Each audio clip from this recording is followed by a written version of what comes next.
अस्सलामुअलैकुम फ्रेंड्स, आपको खुशामदीद चैनल पर।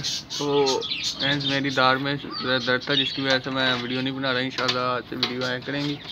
ये शॉर्ट वीडियो है, ये मुर्गे में दिखा रहा हूँ। वो दो खड़े हुए हैं वाइट एक जैसे, तो ये दिखा रहा हूँ। बाकी मैंने तो वो भी मैं वीडियो दिखाऊँगा। मेरे साथ अफसोसनाक खबर है, बहुत बुरी खबर है, वो भी मैं बताता हूँ।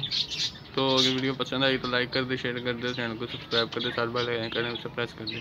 तो अगली वीडियो के लिए